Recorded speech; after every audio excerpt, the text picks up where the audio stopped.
Please, mister, don't hurt Santa. The words ripped through the frozen air as a tiny body launched itself between the baseball bat and the bearded man in leather. The crack of wood against bone echoed across the gas station parking lot. Daisy crumpled to the icy pavement, her teddy bear skittering away into the darkness. The bully stood frozen, bat still raised, staring down at what he'd just done. Bear dropped to his knees beside the little girl, his weathered hands trembling as he reached for her. Nobody moved. Nobody breathed. And in that terrible silence, everything changed. Before we continue with what happened next, hit that subscribe button and ring the notification bell because you need to hear how this story ends. Drop a comment telling me what city you're watching from. I want to see how far Daisy's story travels. Now let me take you back to where this night really began. The fluorescent lights hummed their lonely song over the Highway 29 truck stop, casting everything in that sick yellow glow that makes midnight feel like the end of the world. Daisy had been there for 3 hours, wedged between the vending machine and the concrete wall, small enough that most people's eyes just skipped right over her. She'd learned that trick months ago. Be small, be quiet, be invisible. Her fingers worked the torn ear of Mr. Buttons, the teddy bear that used to be brown, but was now mostly gray with dirt and time. Mama had given him to her. Before everything went wrong. Before the eviction notice. Before Mama got sick. Before the social workers came. Before Daisy learned that running was sometimes the only choice left.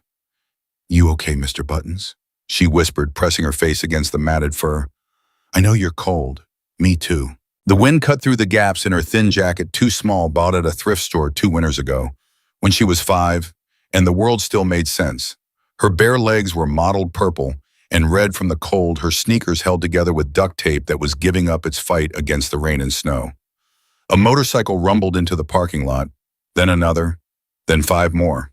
Daisy pulled herself tighter against the wall. Motorcycles meant men. Men meant danger. That's what the streets had taught her, but she watched anyway because watching meant knowing when to run. The bikers moved like a pack, all leather and denim and patches that caught the terrible light. "Hell's Angels," their vest proclaimed.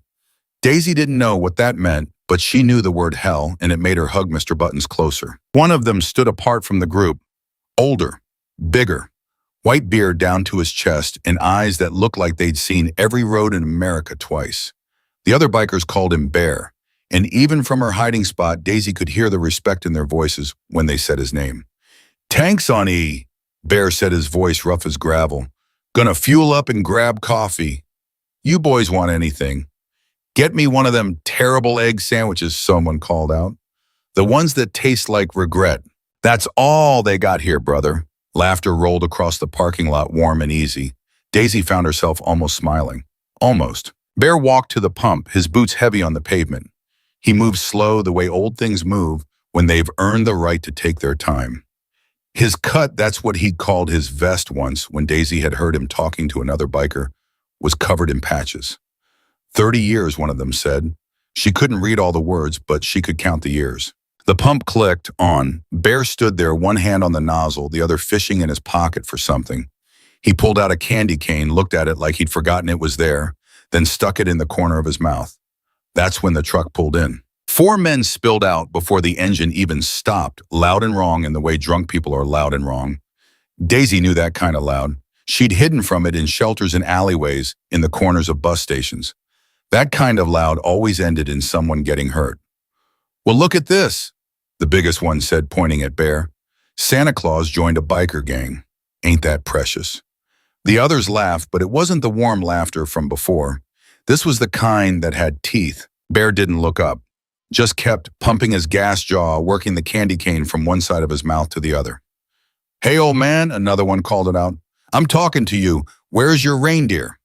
"Probably sold him for meth," the third one said. "That's what all you biker trash do, right?" Daisy's heart hammered against her ribs. Run, her instincts screamed. Run now, but her legs wouldn't move. She'd learned another trick on the streets. Sometimes freezing was safer than running. Sometimes movement was what got you caught.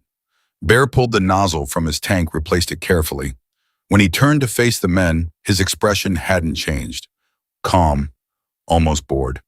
"Merry Christmas, brothers," he said. "Hope you have a good night." He started walking toward the station to pay. The biggest one, Daisy would later learn his name was Derek, But right now he was just danger in a torn Carhartt jacket stepped in front of him. "We ain't your brothers, old man." "My mistake," Bear said, still calm, still slow. "Excuse me." He tried to step around. Derek moved with him. "What's the rush, Grandpa? We're just being friendly." "Appreciate it. Got places to be." "Yeah, where's an old biker got to be on Christmas Eve? The nursing home?" More laughter. Meaner now. Bear's other brothers had noticed. Daisy could see them straightening hands, falling away from their pockets, shoulders squaring up. The air changed, got thicker, harder to breathe. "Derek, man, let's just go inside," one of Derek's friends said, younger, nervous. "I'm hungry." "Shut up, Tommy. I'm making a new friend here." Bear's jaw tightened, the candy cane snapping between his teeth. He spit the pieces onto the pavement. "Son," he said, and his voice dropped lower, quieter. Daisy had learned that quiet was more dangerous than loud. "I've been riding longer than you've been alive. I've been in more fights than you've had hot meals. And I am tired, so I'm going to ask you once politely to step aside." "Or what?" "Or nothing. I'll just pay for my gas and leave. But you're going to remember this moment later, and you're going to wish you'd made a different choice." Derek's face went red. "You threatening me?" "Warning you. There's a difference." One of the other Hells Angels, a younger guy with a scar running down his face, started walking over. "Bear, you good?" Bear held up a hand without looking back. "All good, Crow. Just having a conversation." But Derek saw the other bikers starting to gather, and something in him, pride, stupidity, or maybe just too much whiskey, made him double down. "Your boy's gonna fight your battles for you, old man. Don't need them to. Prove it." Bear sighed. Actually sighed like this was the most tiresome thing that had happened to him all week. "I'm 63 years old," he said. "My back hurts. My knees hurt. I got arthritis in my hands, and my prostate's the size of a grapefruit. I take 7 pills every morning just to get out of bed. So believe me when I say I do not want to do this." "Then don't. Just admit you're scared." "Oh, I'm scared. Scared I'm gonna hurt you and then have to deal with the paperwork. Scared your mama's gonna cry when she sees what I did to her baby boy. Scared I'm gonna miss my granddaughter's Christmas morning because I'm in county lockup for assault. Yeah, son, I'm terrified." The parking lot went quiet. Even Derek's friends had stopped laughing. Derek's hand disappeared behind his back. When it came out, he was holding a baseball bat. "Nope," Crow said, starting bored. The other bikers moved with him. "Stand down," Bear said, sharper now. "My dance." "Bear, I said stand down." The bikers stopped, but Daisy could see their hands curling into fists, could see the way they'd positioned themselves in a loose circle around the scene. They weren't going to start it, but they'd finish it in a heartbeat. Derek hefted the bat, getting a feel for the weight. "Last chance, old man. Apologize and walk away." "For what?" "For disrespecting me." Bear actually laughed, short, sharp, joyless. "Son, I didn't disrespect you. I ignored you. There's a difference." The bat came up. Derek held it at shoulder height, knuckles white around the handle. And that's when Daisy saw it, really saw it. The white beard, the red suspenders under Bear's leather cut, the belly that hung over his belt, the kindness in his eyes despite everything happening. Santa. The thought hit her like lightning. That was Santa Claus. Had to be. Why else would he be here on Christmas Eve?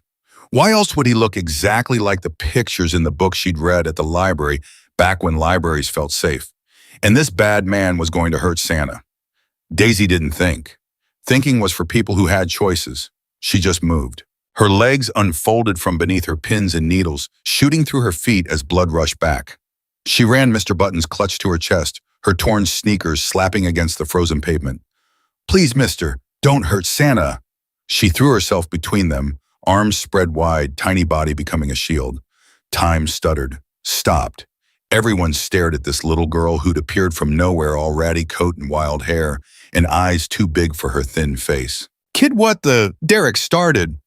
"Please," Daisy said again, and her voice cracked. "Please don't hurt him. He has to deliver presents tonight. All the kids are waiting. Please." Bear's face went through about 6 different expressions in 2 seconds. Confusion, recognition, understanding, and then something else. Something that looked like his heart was breaking and mending at the same time. Sweetheart, he said, gentle as snow, you need to step back. No. Daisy's chin came up. You're Santa, and Santa helps people, and I'm going to help you. I'm not. You are. I know you are. Derek lowered the bat slightly, thrown completely off script. There's a kid here. Where the hell did she come from? Been hiding over there, Tommy said, pointing at the vending machine. Didn't see her. Well, get her out of the way. This ain't her business. Ain't nobody's business, Bear said. Let's all just shut up. Derek's face was purple now, embarrassment mixing with rage. You, he pointed the bat at Daisy. Move. No, I said move. Leave her alone, Bear said, and all the gentleness was gone from his voice. This is between us. Then move her yourself. Bear reached for Daisy's shoulder, trying to guide her aside. She latched onto his arm with both hands, Mr. Buttons, falling to the ground. I won't let him hurt you, she said. I won't. Baby, you don't understand. I do. You're good and he's bad, and good people shouldn't get hurt by bad people, but they always do. They always do, and I'm tired of it. The words came out in a rush, carrying all the weight of 7 years spent learning that the world was cruel and unfair, and that good people suffered while bad people laughed. My mama was good, she said, tears freezing on her cheeks. She was so good, and she got sick anyway, and the doctors wouldn't help her because we didn't have money and she died, and that wasn't fair. And you're good, I can tell, so I'm not going to let this happen again. I'm not. The parking lot had gone completely silent. Even the wind seemed to be holding its breath. Bear knelt down, his old knees cracking until he was eye level with Daisy. What's your name, sweetheart? Daisy. That's a beautiful name. Daisy, I need you to listen to me very carefully. I'm going to be okay. You understand, but I need you to go to stand over there with my friends. Can you do that? But I promise you I will be fine. Cross my heart. He made an X over his chest. Daisy looked at his eyes, trying to find the lie, but there wasn't one. Just certainty, just strength. Okay, she whispered. She bent to pick up Mr. Buttons. That's when Derek moved. Maybe he was frustrated. Maybe he was trying to scare her. Maybe the bat just slipped. Later, he'd claim all three. But in that moment, the bat came down fast and hard, aimed at the space where Daisy's head had been a second before. She straightened up at exactly the wrong moment. The crack echoed across 3 counties. Daisy's shoulder exploded in white-hot pain. She spun, hit the pavement, hard enough to knock the air from her lungs. Mr. Buttons skittered away again, coming to rest against Bear's boot. For one long, horrible second, nobody moved. Then Bear roared. It wasn't a shout. It wasn't a yell. It was something primal. Something that came from the deepest part of him. The part that had seen brothers die in bar fights and bike crashes. The part that had held his daughter when she was Daisy's age. The part that still woke up screaming from Vietnam nightmares 40 years gone. He came up off his knees like a man half his age, covered the distance to Derek in 2 strides, and drove his fist into the younger man's gut with every ounce of strength his arthritic hands could muster. Derek folded. The bat clattered to the pavement. The other bikers surged forward, a wave of leather and fury. Get the girl!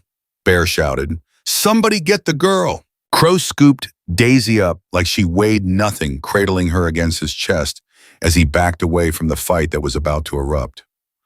I got you, little sister, he said. I got you. Daisy's shoulder screamed. Her vision swam. But through the pain, she could see Derek's friends trying to pull him away, could see the other bikers forming a wall between them, and Bear could see Bear himself standing over Derek with that terrible calm back in his eyes. You just hit a child, Bear said, a 7-year-old girl, on Christmas Eve. I didn't mean it was an accident. Accident. Bear bent down, picked up the bat, tested its weight. This feel like an accident. Bear don't, one of the other bikers said. He ain't worth it. He hit a kid rider. I know, and we're gonna handle it, but not like this. Bear looked at the bat, looked at Derek, looked at Daisy, small and hurt, in Crow's arms. He dropped the bat.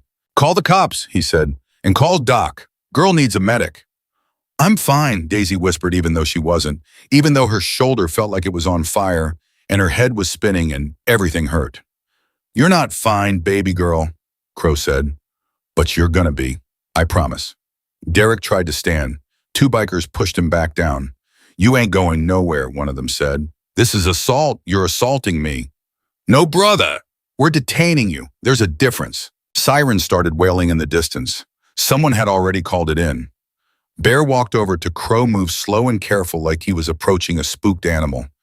Daisy, that's your name, right? She nodded. I'm Bear. Can I look at your shoulder? It hurts. I know it does. I'm so sorry. This never should have happened. His hands were gentle as he examined her, barely touching, just looking. His face went dark. Dislocated, he said. Maybe fractured. We need an ambulance. Already on the way, someone called out. Good. Bear looked into Daisy's eyes and she saw something there that she hadn't seen in so long she'd almost forgotten what it looked like. Someone who gave a damn. Where are your parents, sweetheart? Daisy's throat closed up. It's okay, Bear said quickly. You don't have to answer that.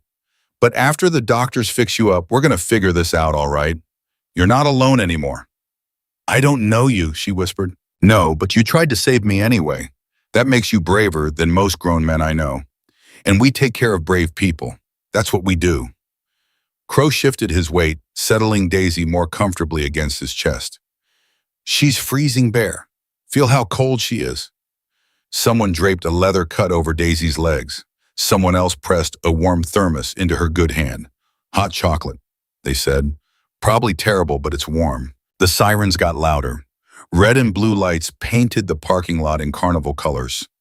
Derek was crying now. I didn't mean to hit her, I swear. I was aiming for the ground, trying to scare them off, and she moved. Save it for the cops, Bear said, and get yourself a good lawyer. You're going to need one. A sheriff's cruiser pulled in, followed by an ambulance. The deputy who got out was young, mid-20s maybe, and he stopped dead when he saw the scene. Dozen bikers surrounding 4 men. A little girl bleeding in one of the bikers' arms. Baseball bat on the ground. His hand went to his gun. Easy, deputy, Bear said, hands up. Situation's contained. What the hell happened here? Bear told him. Short, simple facts only. The deputy's expression went from wary to angry to something like disgust as the story unfolded.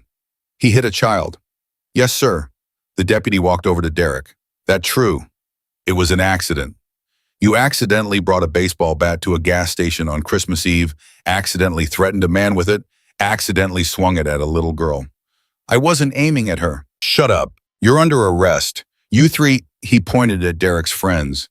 You're coming too, as witnesses. Don't even think about running.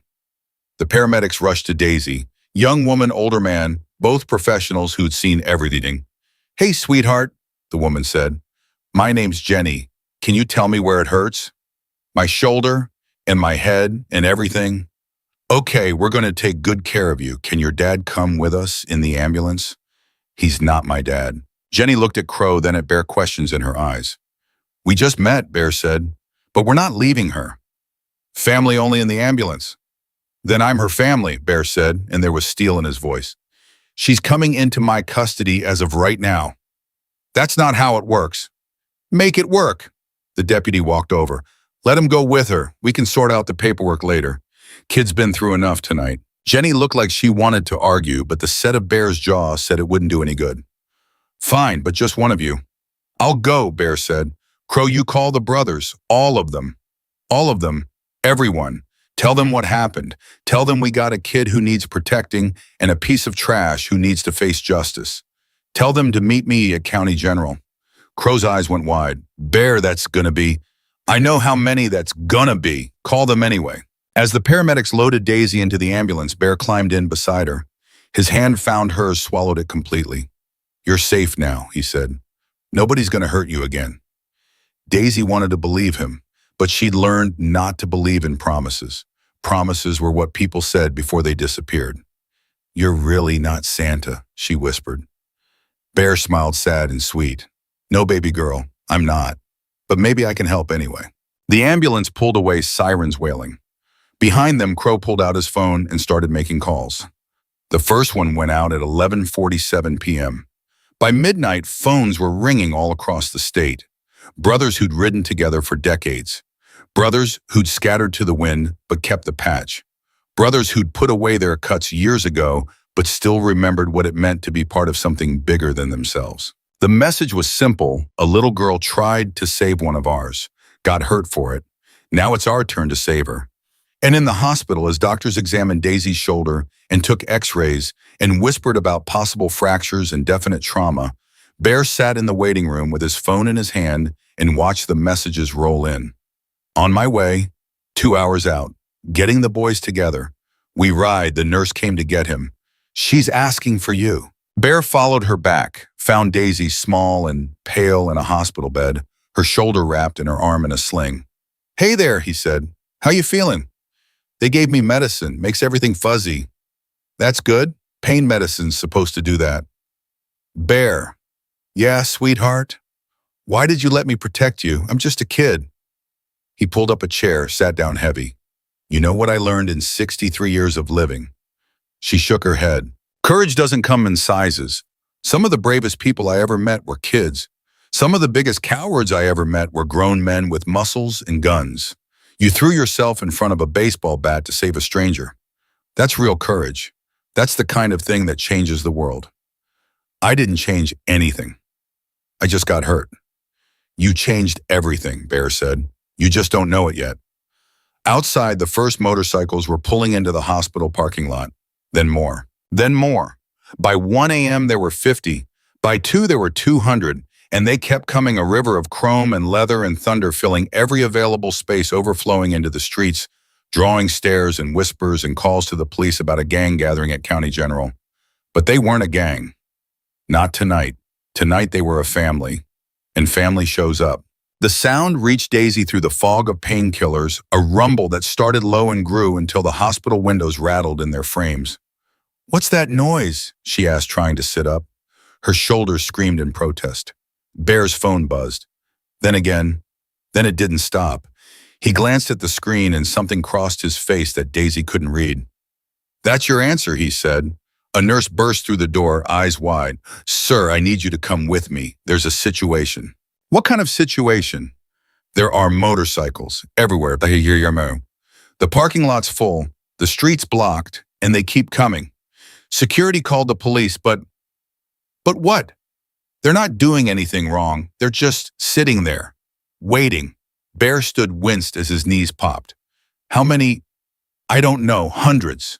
The night supervisor is having a panic attack. She thinks it's a gang war. It's not a war, Bear said.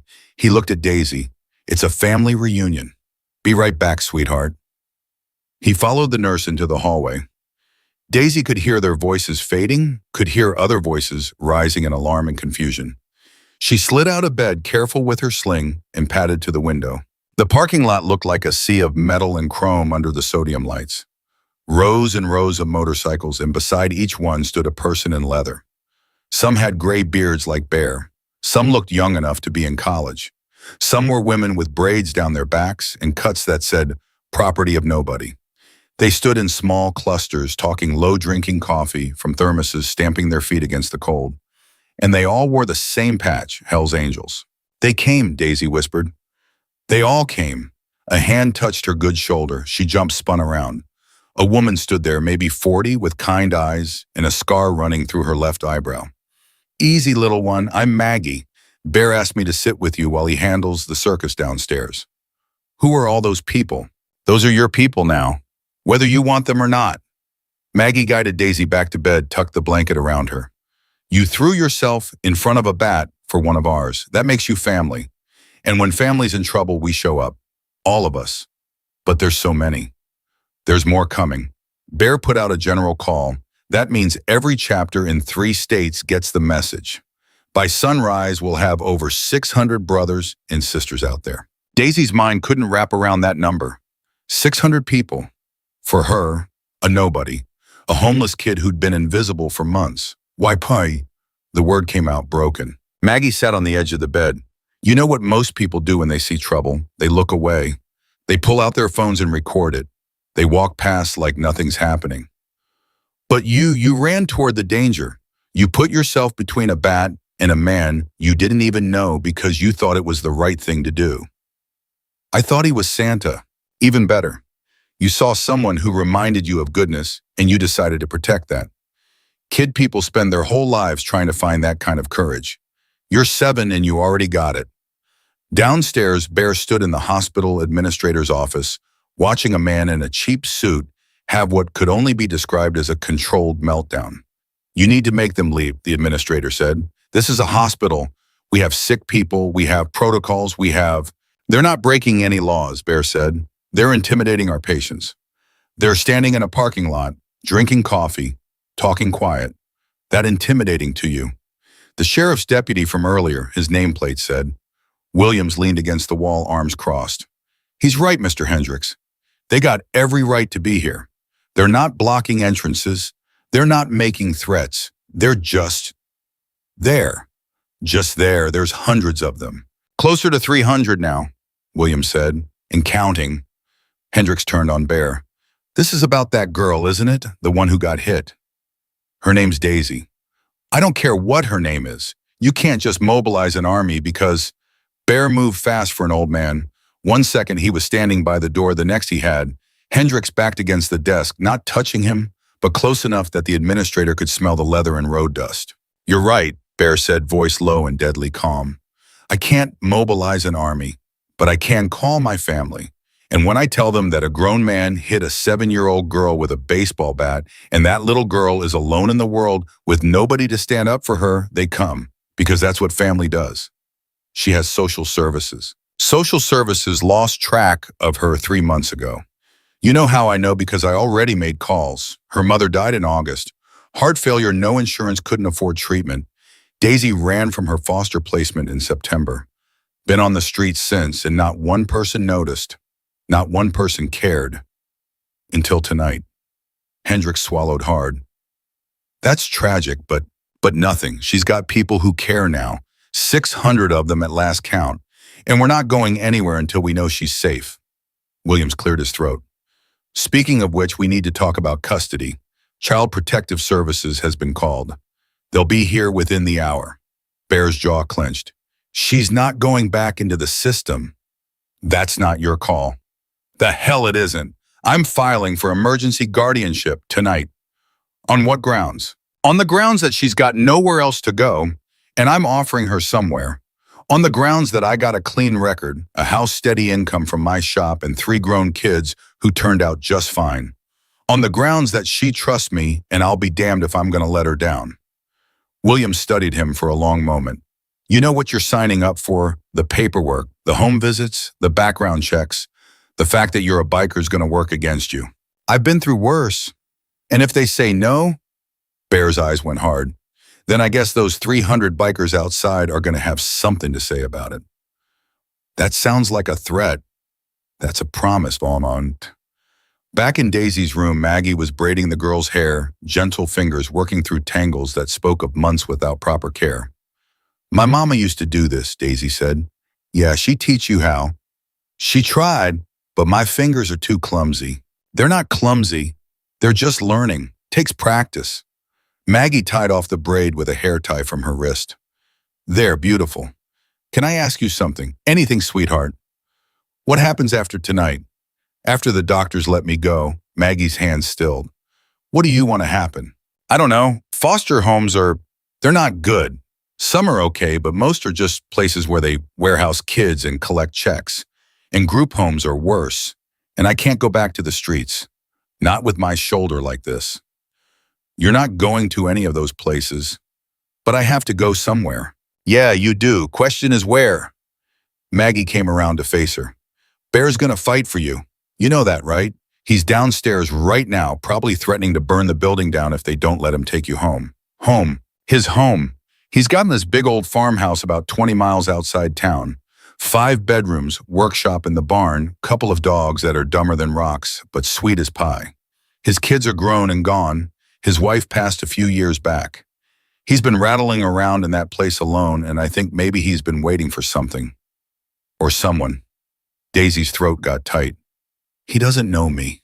He knows enough. He knows you're brave. He knows you're alone. He knows you need somebody. That's all he needs to know. What if they say no? The social workers, Maggie's smile went sharp. Then we make them say yes. A commotion in the hallway interrupted them. Voices raised angry. A woman's voice cut through high and officious. I don't care how many of you there are. This child is a ward of the state, and she's coming with me. Bear's voice lower but no less firm. Over my dead body. That can be arranged. Maggie stood. Stay here. She slipped into the hallway. Daisy could hear everything through the thin door. Who the hell are you? The woman demanded. I'm Maggie Chen. I'm a social worker with the state, licensed, certified, and I'm telling you that this child is not leaving with you tonight. Silence. Then, you're a social worker with the angels. I'm a social worker who happens to ride. Those two things aren't mutually exclusive, and I know the law better than you do, sweetheart. Emergency placement requires a home evaluation, a background check, and a hearing, all of which take time. Time this girl doesn't have because it's 2 a.m. on Christmas and she's injured and traumatized. So she's staying here until morning, and then we're doing this by the book. I have orders. I don't care about your orders. I care about that little girl in there who's been through hell and doesn't need some random caseworker hauling her off to a temporary placement where she'll spend Christmas alone in a strange house with strange people. She's got people now. We're her people, and we're not letting her go without a fight. The other woman's voice shook with rage. This is highly irregular. So is hitting a child with a baseball bat, but here we are. Bear stabbed forward. Go home, Ms. whatever your name is. Come back in the morning with proper paperwork, and we'll talk. But tonight she stays with us. You can't keep her here. This is a hospital. Actually, another voice cut in one of the doctors by the sound of it. We can. She needs observation due to the head injury. Standard protocol for trauma involving loss of consciousness. So she's admitted for at least 24 hours, which gives everyone time to calm down and figure this out properly. Daisy heard footsteps retreating angry and fast. Then the door opened and Bear came in, followed by Maggie and a tired-looking doctor. That was close, Daisy said. That was nothing, Bear said. Wait until the morning shift starts. But Maggie's right. You're staying here tonight, staying safe, and tomorrow we figure out the rest. The doctor checked Daisy's vitals, shined a light in her eyes, asked her questions about pain levels and dizziness. When he finished, he pulled Bear aside. She's malnourished, he said quietly, but Daisy heard anyway. Underweight, signs of chronic stress, some old bruises that look like they came from sleeping rough. This kid's been surviving on scraps for months. I know, Bear said. She needs stability, good food, warm bed, people who give a damn. She's got that now. The doctor looked at him for a long moment. You really gonna do this, taking a kid you don't know? I already did. The paperwork's just catching up. After the doctor left, Bear settled into the chair by Daisy's bed. Maggie excused herself to go brief the others. You should sleep, Bear said. Can't. Too much happening in my head. Yeah, I get that. They sat in silence for a while. Daisy picked at the edge of her blanket, working up courage for the question that had been eating at her. Bear, what if I'm not worth it? His head snapped up. What? All those people out there, all this trouble, what if you go through all this and I'm just not worth it? What if I'm broken or bad or stop? His voice was gentle but firm. Listen to me. You are 7 years old. You've survived things that would break most adults. You lost your mama, lived on the streets, and still had enough heart left to try to save a stranger. You are not broken. You are not bad. You are a fighter, and fighters are always worth fighting for. But I don't know how to be in a family. I don't remember how. Neither do I really. Not since my wife died. Maybe we can figure it out together. What if I mess it up? Then you mess it up, and we fix it. That's what families do. They mess up and fix it and mess up again. It's not about being perfect. It's about showing up. Daisy thought about that, about showing up, about the sea of motorcycles outside, all those people who'd shown up because Bear had asked them to. Can I meet them? She asked. The people outside, Bear checked his watch. It's almost 3 a.m. I know, but I want to. I want to see who came. He studied her face, saw something there that made him nod. All right, let me see if we can make that happen. He stepped into the hallway, made some calls. 15 minutes later, a nurse came in with a wheelchair. You sure about this? She asked Daisy. I'm sure. They wrapped her in warm blankets, settled her carefully into the chair. Bear pushed her toward the elevator, Maggie walking alongside. This is crazy, the nurse muttered. The administrator's going to lose his mind. He already did, Maggie said. Might as well make it worth it. The elevator opened on the ground floor. Bear wheeled Daisy through the lobby past gawking staff and stunned patients toward the main entrance. He pushed open the doors. The sound hit first. 300 motorcycles idling created a rumble that Daisy felt in her bones. Then the sight rows and rows of bikers, all standing at attention, all facing the hospital entrance. When they saw Daisy, someone started clapping. Slow at first, then others joined, then everyone. The applause rolled across the parking lot like thunder, and Daisy felt tears streaming down her face because she'd spent so long being invisible, and now hundreds of people could see her, really see her. Bear wheeled her forward. The crowd parted, creating a path. As they rolled past, bikers knelt down to her level, meeting her eyes. "Thank you for protecting our brother," one said. "You're one of us now," said another. A woman pressed a small stuffed dog into her good hand. "For when Mr. Buttons needs a friend." An older man with tattoos covering his arms saluted her. "Bravest thing I ever saw, little sister." They reached the center of the crowd. Bear locked the wheelchair, came around to stand beside Daisy. "Brothers and sisters," he said, and his voice carried across the parking lot. "This is Daisy. Tonight she did something most people wouldn't do. She saw one of ours in danger and she didn't hesitate. She didn't think about herself. She just acted." The crowd murmured agreement. "Now she needs us to do the same. She needs a family. She needs protection. She needs people who won't walk away when things get hard. And I'm standing here tonight to tell you that I'm stepping up. I'm filing for custody. I'm bringing her home. And I'm asking you, all of you, to stand behind us, to show the system that we take care of our own." A roar went up from the crowd. Voices shouting, "Damn right, and we got your back, and nobody touches our girl." Crow stepped forward carrying something.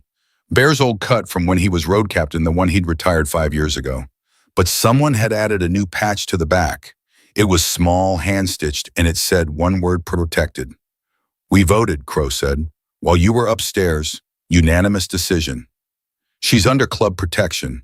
Anyone messes with her, they mess with all of us." He draped the cut around Daisy's shoulders, careful of her injury. It was huge on her, hanging down past her knees, but she pulled it close anyway. "I don't understand," she whispered.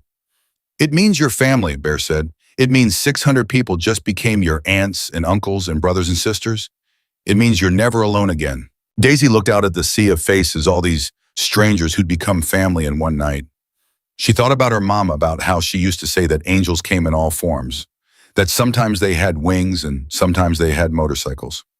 "Mama was right," she said. "About what?" Bear asked. "Angels are real. They just look different than I thought." Someone in the crowd started singing, "Silent Night." Others joined in rough voices, made gentle by the holy words.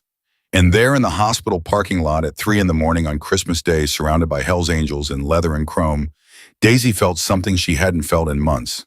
Safe. But the night wasn't over. As the last notes of the carol, faded headlights cut through the darkness. Sheriff's cars, 3 of them, and behind them news vans. Williams got out of the lead car, walked over to Bear.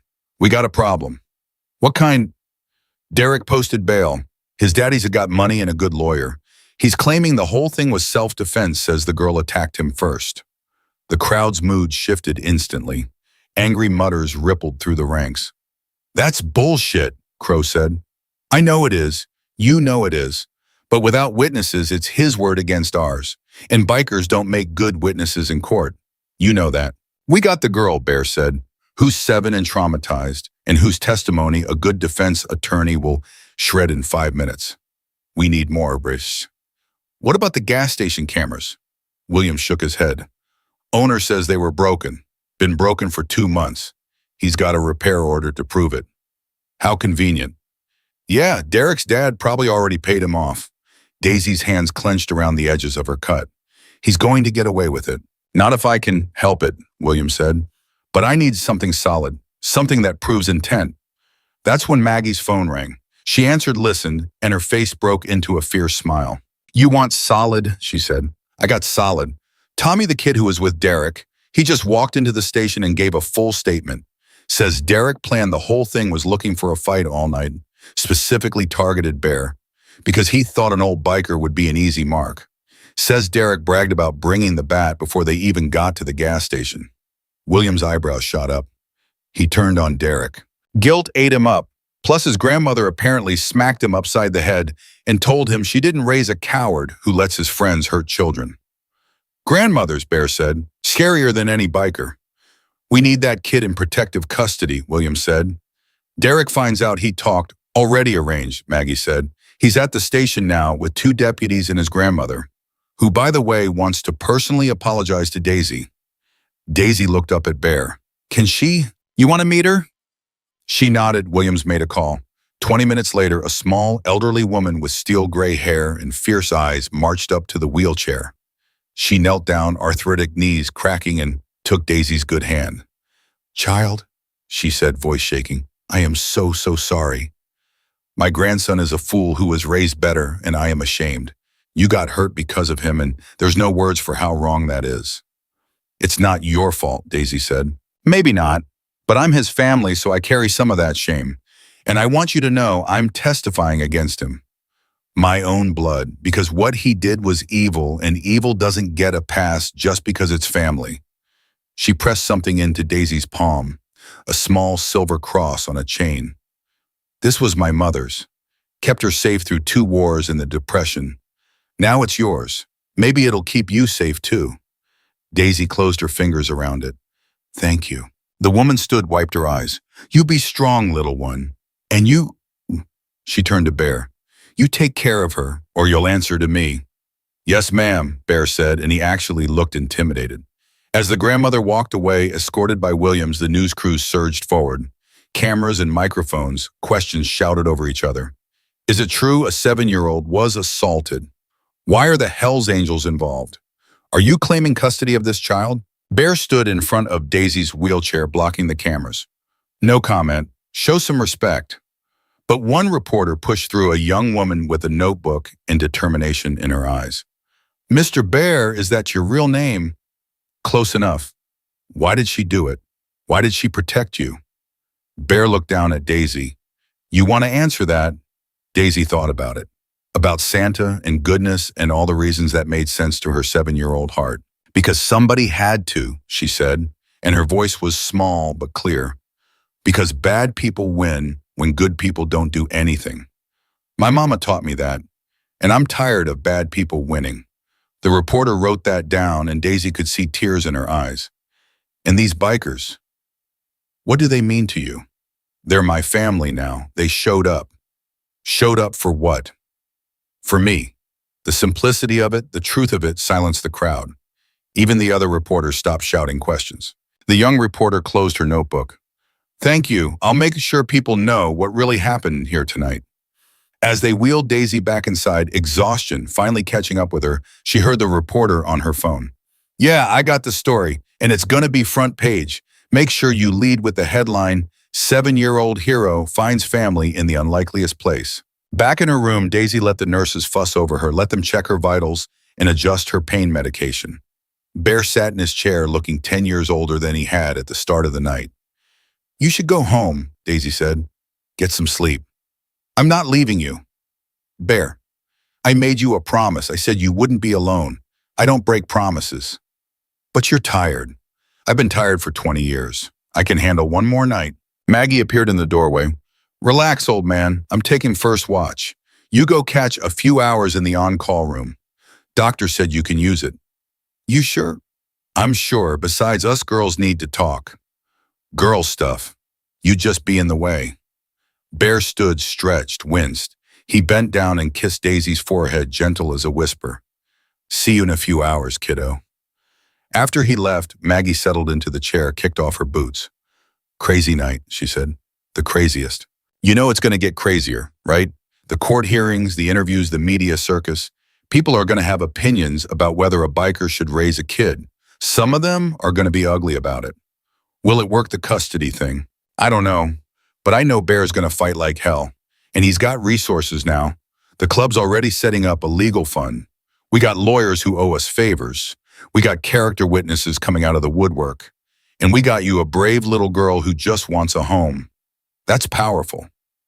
What if it's not enough? Maggie was quiet for a moment. Then we find another way. We don't give up. That's the thing about Family Daisy. Real family doesn't quit when things get hard. They dig in deeper. Daisy pulled the cut tighter around her shoulders. It smelled like leather and motor oil and something else. Something she finally recognized as safety. "Can I tell you something?" she asked. "Anything. I'm scared. All those people outside, they think I'm brave, but I'm not. I'm so scared all the time. Scared of going back to the streets. Scared of foster homes. Scared that this is all gonna disappear and I'll wake up alone again." "Oh, honey." Maggie moved to the bed, wrapped an arm around Daisy's shoulders. "Brave doesn't mean not scared. Brave means being scared and doing the hard thing anyway. And you did. You ran toward danger to save someone. That's the definition of courage. I just didn't want him to get hurt." "I know, and that makes it even braver. You didn't think. You just acted on what your heart told you was right. Most adults never learn that. You already know it." Through the window, Daisy could see the parking lot. The bikers had organized themselves, setting up a perimeter. Some dozed on their bikes.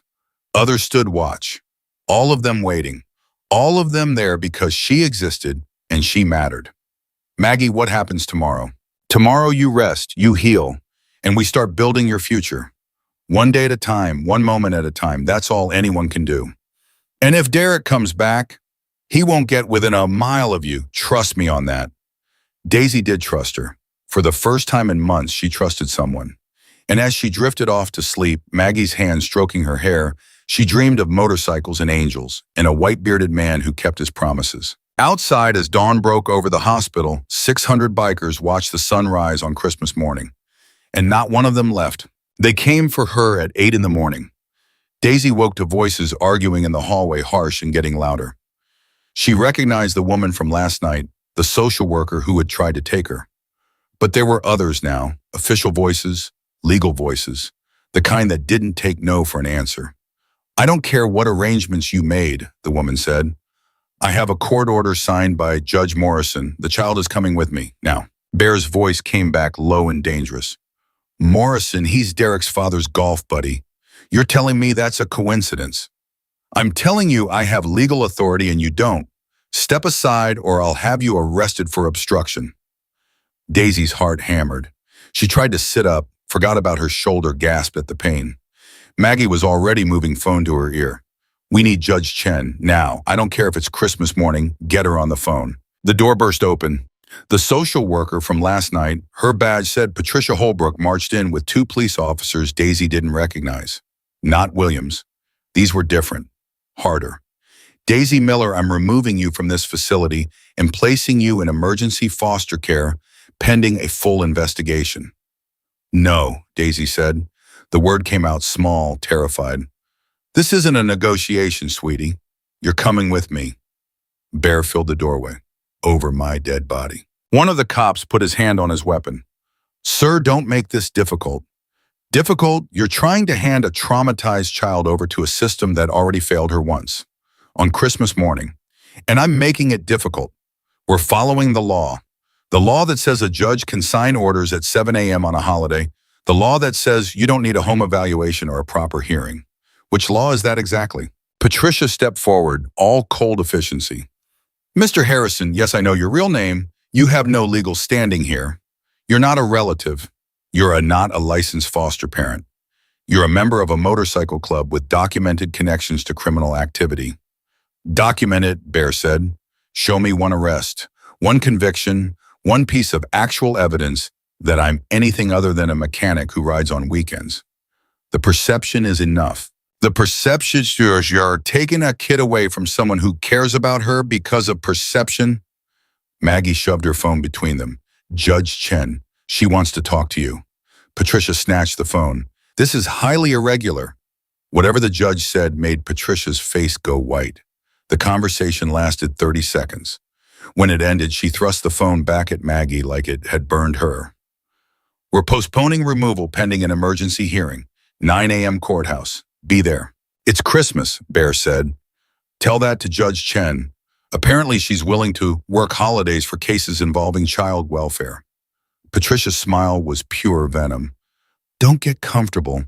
This is just a delay." After they left, Daisy finally let herself cry. Big gulping sobs that hurt her shoulder and made Maggie gather her up carefully, rocking her like she was a baby.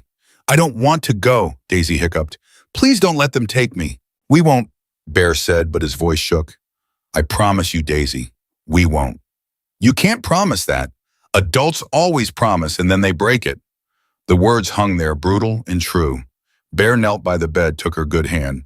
You're right, I can't guarantee it, but I can promise I'll fight. I can promise I won't quit. And I can promise that even if they take you today, I will come get you tomorrow. And the day after. And every day until they give you back. What if they never do?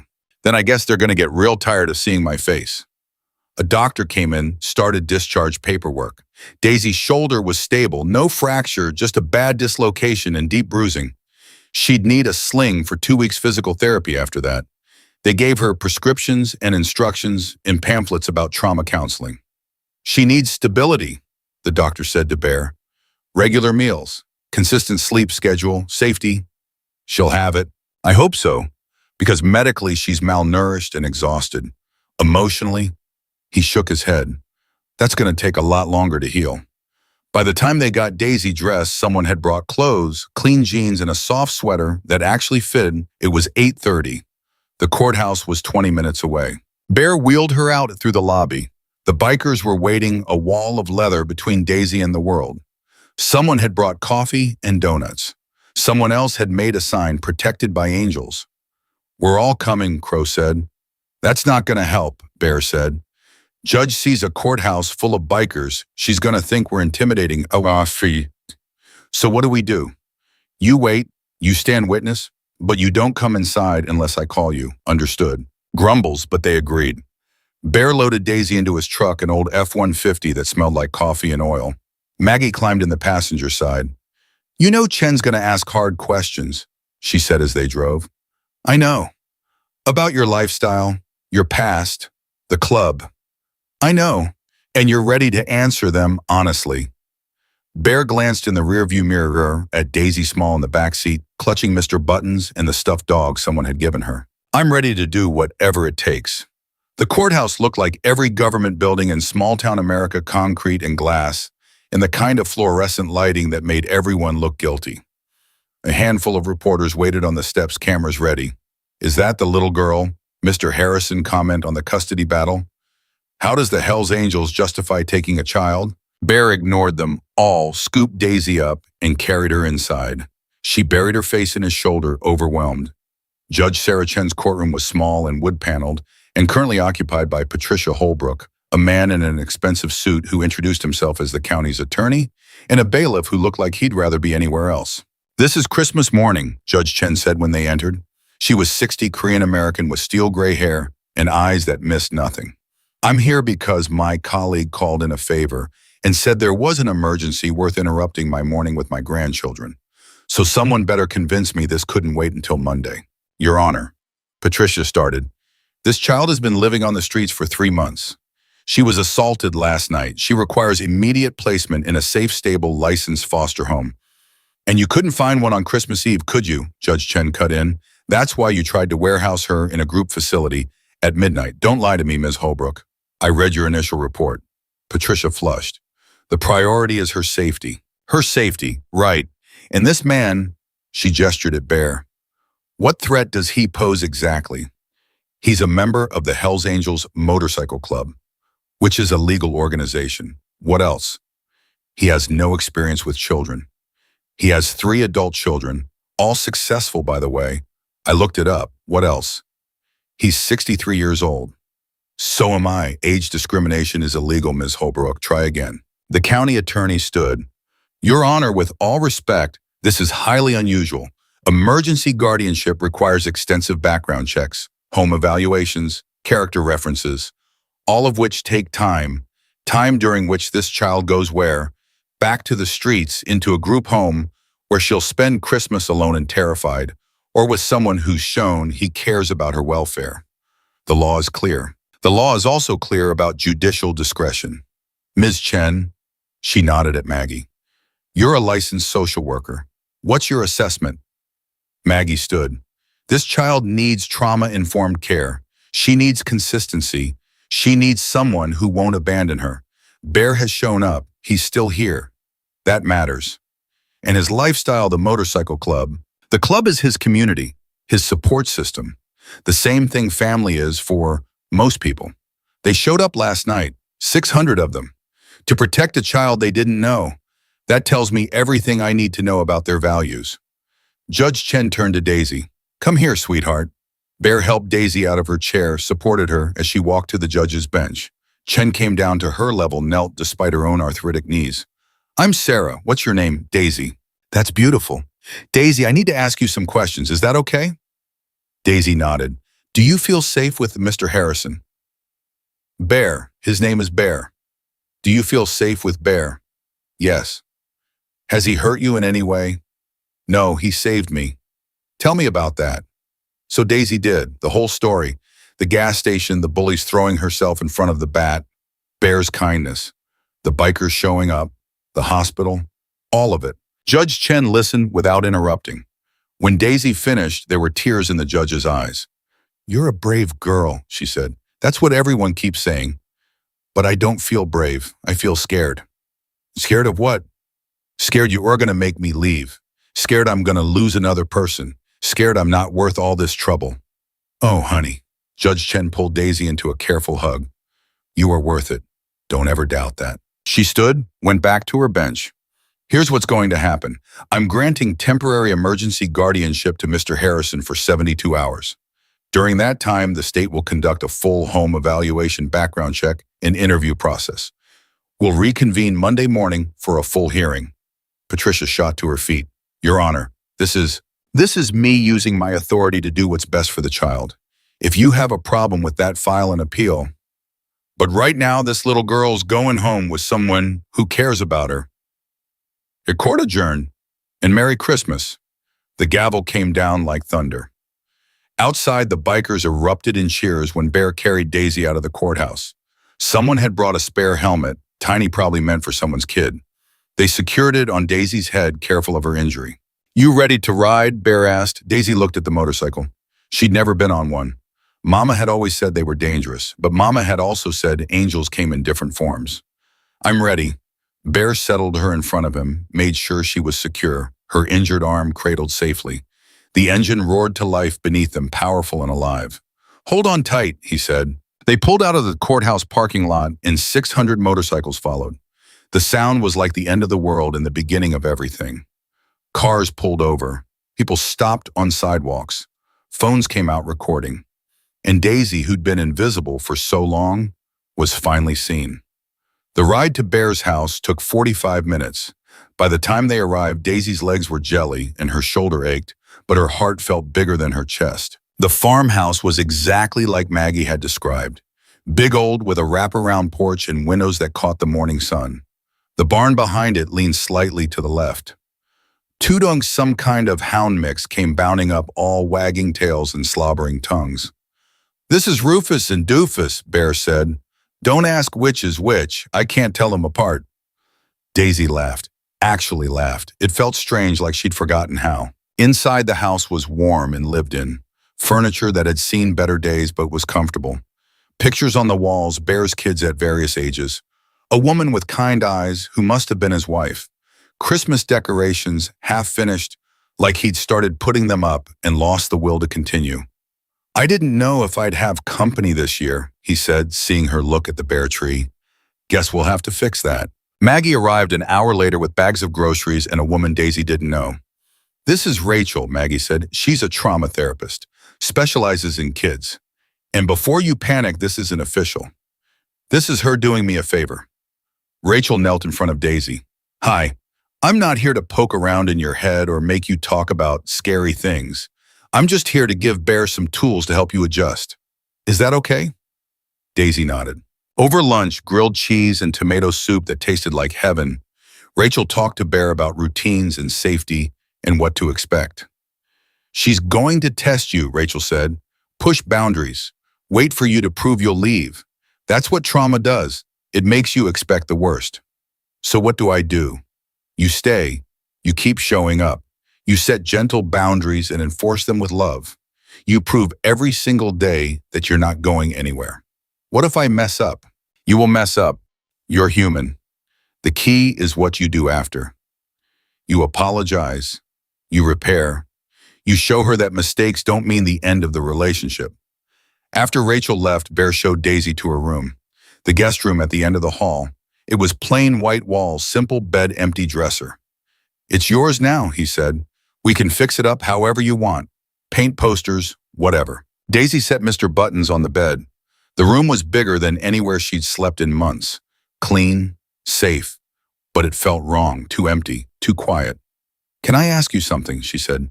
"Anything." "Why are you doing this, really, Mom? You could have just called the cops last night and walked away. But you didn't. Why, Michael?" Bear sat on the edge of the bed, heavy and tired. "You know how I said I had 3 kids?" "Yeah. I had 4. My youngest, Emma, she was 8 when she died. Leukemia. We fought it for 2 years, but it wasn't enough. And when she was gone, part of me went with her. I stopped seeing kids, like my brain just couldn't handle it. I'd see a little girl and have to look away." His voice cracked. "But last night when you ran at that bat, something broke open inside me. And I saw you, really saw you, and I couldn't look away.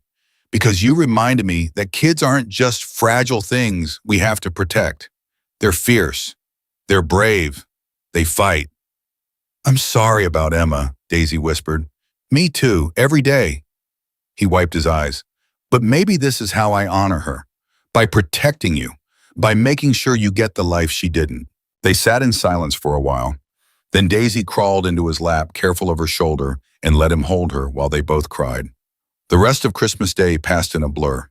The bikers came and went, bringing food and presents and noise. Someone set up the Christmas tree.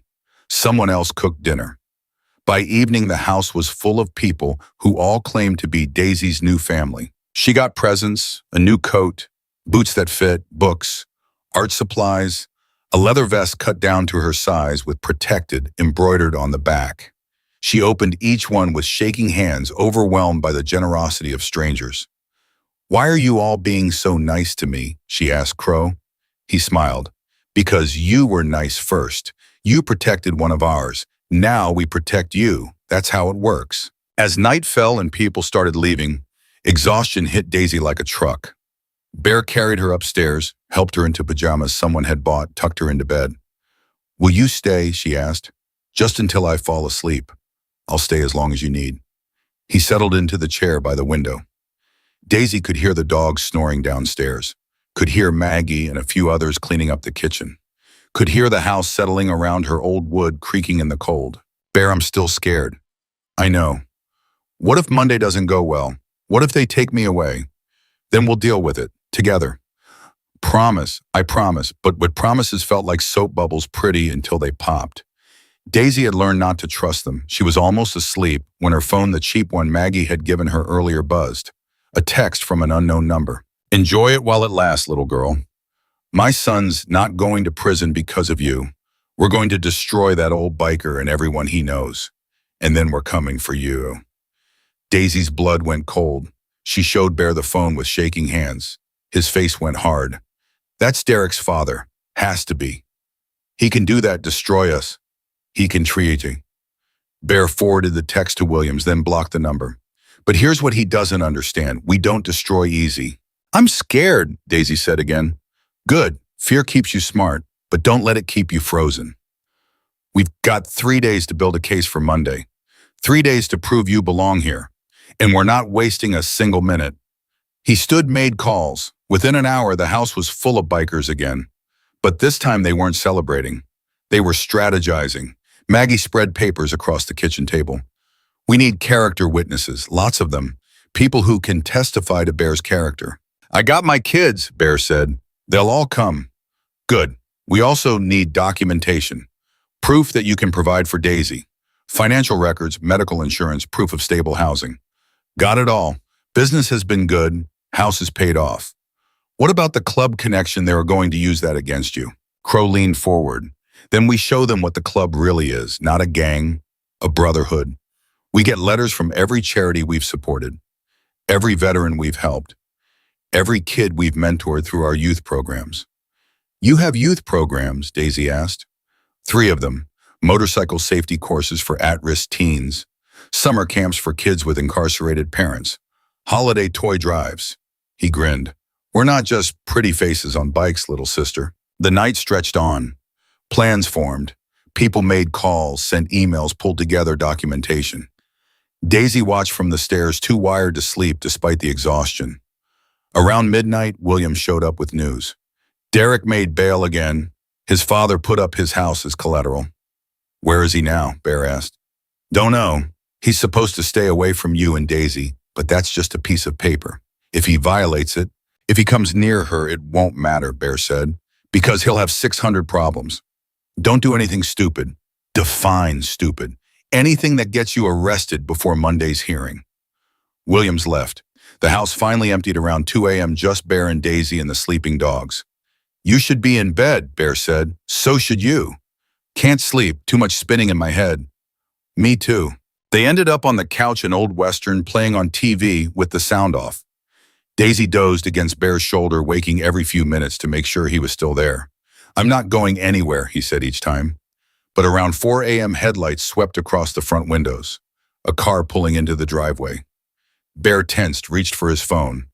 The knock came soft but urgent. Bear looked through the peephole, swore under his breath, opened the door. Tommy stood there, Derek's friend, the one who'd given the statement.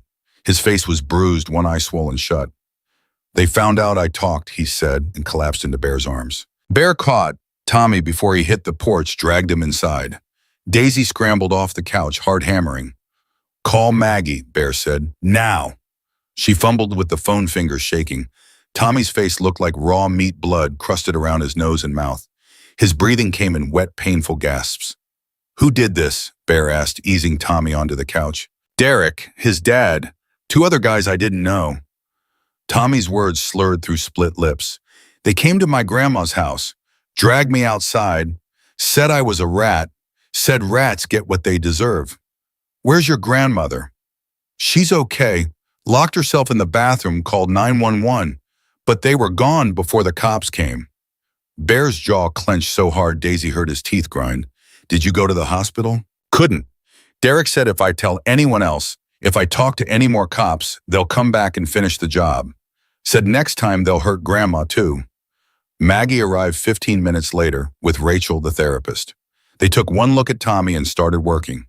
Ice packs, antiseptic, gentle hands checking for broken bones. This is assault, Maggie said. We're calling Williams. No, Tommy said, trying to sit up. You can't. They'll kill her. They'll kill my grandma. They won't get the chance, Bear said, because she's coming here. Right now. Maggie, can you? Already texting Crow. He'll get her. Daisy watched Tommy's face, saw her own fear reflected there. The fear of being hunted, of knowing someone wanted to hurt you and there was nothing you could do to stop it. Why did you come here? She asked. Tommy looked at her, really looked at her. Because you're 7 and you did something I couldn't do. You stood up to Derek. And I've known him my whole life, and I always thought he was just talk, just a guy who ran his mouth but wouldn't actually hurt anyone. But watching him swing that bat at you, his voice cracked. I knew I had to say something, had to stop being a coward. You're not a coward, Daisy said. Cowards don't testify against their friends. Cowards don't show up bleeding at a stranger's house asking for help. I'm 18. I should have stopped him before he ever swung. You're here now. That's what matters. Rachel finished her examination. No broken bones, severe bruising, possible concussion. He needs proper medical care. Hospital will report it, Bear said. I know, but he needs it anyway. Tommy shook his head. I'm not going. I'll heal. You could have internal bleeding. I said no. The finality in his voice ended the argument. Bear paced, hands clenched into fists, that dangerous calm settling over him again. All right, he said. Here's what's happening. Tommy, you're staying here. Guest room upstairs. Maggie's bringing your grandmother. You both stay until this is over. I can't ask you to. You're not asking. I'm telling. Derek crossed a line tonight. He went after a kid who did the right thing. That makes this personal. It was already personal, Daisy said quietly. He hit me, remember? I remember. Trust me, I remember. Crow arrived with Tommy's grandmother at 5:30. She was crying, clutching a small overnight bag, looking 20 years older than she had at the hospital. I'm so sorry, she kept saying. This is my fault. I raised him wrong. I should have seen. Ma'am, Bear cut in gently. You didn't do this. Derek did. His father did, not you. But he's my grandson, and he made his own choices, bad ones. That's on him. She collapsed into a kitchen chair, buried her face in her hands. Tommy limped over, put a hand on her shoulder. We're safe here, Grandma. These are good people. Good people shouldn't have to protect us from my own family. Good people do it anyway, Daisy said. That's what makes them good. The old woman looked at her, really looked at her, and something in her face crumbled. You're so young to understand that. I'm 7. I understand a lot of things I shouldn't have to. By 6 a.m., the house was full again. Word had spread about Tommy. Bikers showed up armed with anger and coffee, ready for war. We can't go after Derek, Bear said, addressing the crowd in his living room. He wants us to. He wants us to do something stupid, so we look like the bad guys before Monday's hearing. So we just let him beat up kids, Crow demanded. No, we document everything. Williams is on his way. We file charges. We build a case. We do this legal. Legal's not working so far, someone muttered. Then we make it work. Because if we go vigilante, we lose Daisy, and I'm not losing her. The conviction in his voice silenced the room. Even the angriest bikers nodded, backing down. Williams arrived at 7 with a detective Daisy didn't recognize. They took Tommy's statement, photographed his injuries, documented everything. The detective's face got harder with each new detail. Derek's father is Marcus Jennings, he said when Tommy finished. Owns half the real estate in this county. Big donor to the sheriff's campaign. This is going to get ugly. It's already ugly, Bear said. No, you don't understand. Marcus has connections, lawyers on retainer. He'll tie this up in court for years if he wants to. We don't have years. We have 2 days until Daisy's hearing. I know, and I'm telling you, Marcus is going to use every trick he knows to discredit you. The biker connection, your age, any skeletons in your closet.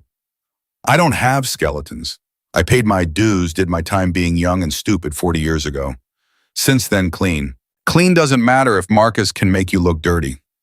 The detective left with promises to follow up, but his expression said he didn't hold much hope. Daisy sat on the stairs, listening to everything, feeling the weight of it pressed down on her shoulders. All this trouble, all this chaos, because of her. Stop that, Maggie said, appearing beside her. Stop what? Blaming yourself. I can see it on your face. None of this is your fault. If you hadn't run out there, Derek would have beaten Bear anyway. Maybe worse. You saved him. The rest, that's on Derek and his garbage father. But everyone's in danger now because they're protecting me. Everyone chose to be here. Adults making adult choices. You're 7. You get to be a kid who needs protecting. That's how it's supposed to work. Daisy wanted to believe her, but the streets had taught her different. On the streets, you protected yourself or you didn't survive. Depending on people got you hurt. Rachel found her an hour later, still sitting on the stairs. Can we talk? The therapist asked. Do I have a choice? Always, but I think it might help. They went to Daisy's room. Rachel sat on the floor, letting Daisy have the bed, the higher ground. Small thing, but it mattered. How are you handling all this? Rachel asked. I don't know. It doesn't feel real. Like I'm going to wake up and be back behind the vending machine. That's dissociation. Your brain's way of protecting you from overwhelming stress. Is it bad? It's normal. Given what you've been through, it's actually healthy. But we need to make sure you stay connected too. Stay present. How well? Tell me 3 things you can see right now. Daisy looked around. Mr. Buttons, the window, that crack in the ceiling. Good. 3 things you can hear. Dogs barking, Bear's voice downstairs, the heater running. Perfect. 3 things you can feel. The bedspread, my sling, my heart beating too fast. That's fear. Fear's okay. Fear keeps you alert. But you're safe right now in this moment. Can you feel that safety? Daisy tried.